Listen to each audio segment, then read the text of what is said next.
Las enfermedades más comunes que afectan a las vías biliares son los litos o piedras, como habitualmente lo conocen los pacientes.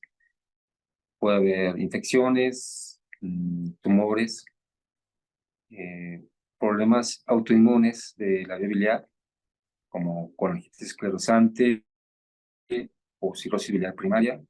Y también puede haber problemas congénitos de nacimiento. Obviamente sucede en los niños y es, por ejemplo, lo más común, atresia de vías biliares.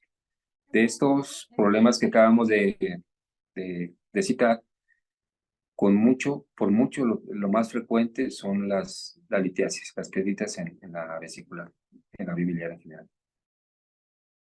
Bueno, sí son muy variables. Dolor en el abdomen, generalmente localizado abajito del esternón, abajo del esternón, o bien en el lado derecho, abajo las costillas del lado derecho. Típicamente en el caso, por ejemplo, de cuando son piedritas, ese dolor se corre hacia la espalda o bien hacia el hombro del lado derecho también. Puede haber náusea, vómito, fiebre, escalofrío, puede haber pérdida de peso. Y algo también muy típico de los problemas de las vías biliares, ictericia, que es el nombre médico, o que la piel se ponga como amarillo, ¿sí? Amarilla la piel o los ojos amarillos. Obviamente, pues depende de lo que estemos pensando, es lo que se presenta. Por ejemplo, en el caso de la vesícula, cuando es un problema de piedras en la vesícula, lo más común es el dolor, generalmente acompañado de náusea y vómito.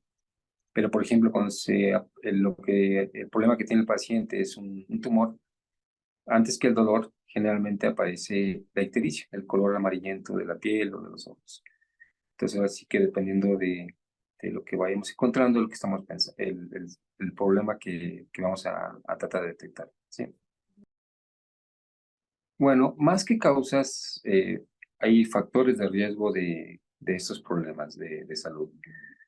En el caso de las piedritas en la vesícula, el, por ejemplo, tristemente, el ser mujer es un factor de riesgo. Eh, de hecho, por ejemplo, este problema se presenta más del doble, hablando de frecuencia, que en el hombre.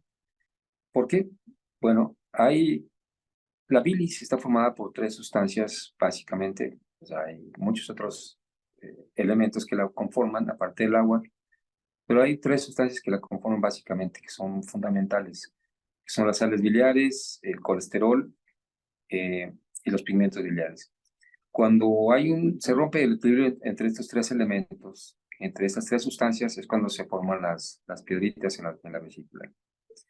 En las mujeres, por ejemplo, se pierde este equilibrio por los estrógenos, ¿no? Que es la hormona preponderante en la mujer.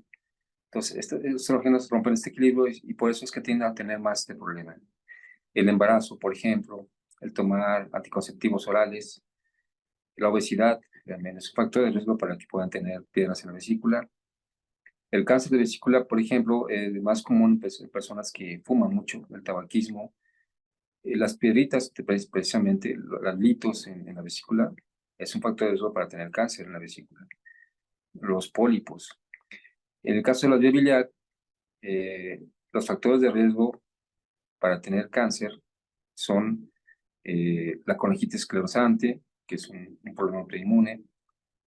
Hay un problema del colon, del intestino grueso, que también es más común en las personas que tienen este problema del colon, que puede llegar a desarrollar un cáncer de la vía biliar, que se llama CUSI, la colitis ulcerativa crónica en específica. Los quistes en la vía biliar y las infecciones que pueden ser causadas por algunos parásitos, que afortunadamente no son comunes en nuestro medio.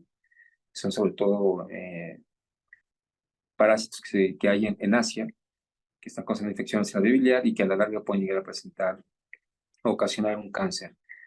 Se da porque comen pescados mal cocidos o de plano crudos, ¿no? Pero bueno, eso es algo lo que afortunadamente no es común en nuestro medio. Como en cualquier enfermedad, es básico, es fundamental revisar al paciente, por supuesto. O sea, una historia clínica adecuada, el interrogatorio y una buena exploración. Y afortunadamente contamos con muchos métodos diagnósticos, empezando por estudios básicos de sangre, ¿no? Algo que se llama pruebas de función hepática, que es un estudio muy sencillo de la sangre. Hay algo que se llama marcadores tumorales cuando estamos sospechando en un tumor, que cuando se están elevados o alterados, pues nos hace pensar más en determinado tipo de tumor de la vía biliar o de la vesícula. Y por supuesto, estudios de imagen, eh, ultrasonidos, contamos con tomografías, con angioresonancias, incluso hay estudios, tomografía, por ejemplo, también. Hay estudios más invasivos, que es una endoscopía, que realmente lo que se llama, es un estudio que se llama CEPRE, así se llama, CEPRE, pero es a través de una endoscopía y podemos visualizar el interior de la vía biliar. Entonces, depende de lo que estemos sospechando, pues obviamente es el estudio que solicitamos para tratar de llegar a un diagnóstico y, por supuesto, a un manejo. Por ejemplo, en el caso de la CEPRE, de la endoscopía, en ocasiones, aparte de que nos da el diagnóstico, en ese momento incluso podemos solucionar el problema. O sea, es un estudio diagnóstico y terapéutico a la vez. Entonces, dependiendo de lo que estemos sospechando, es el estudio que vamos a solicitar para poder brindar una adecuada atención al paciente. Bueno, obviamente va a depender del diagnóstico, ¿verdad? El tratamiento, por ejemplo, en el caso de lo más común que hemos comentado, que son las piedras en la vesícula, pues el diagnóstico es una cirugía, es quitar la vesícula biliar. A ver, no se trata nada más de quitar las piedritas, porque se van a volver a formar. Y curiosamente las piedras pueden ser desde una hasta, de verdad, pueden ser hasta cientos, depende, varía muchísimo el tamaño, desde algo menor a una canica chiquita de milímetros, hasta tan grandes como el tamaño de una bola de golf, por ejemplo, ¿no? Entonces, varía mucho en tamaño y en número.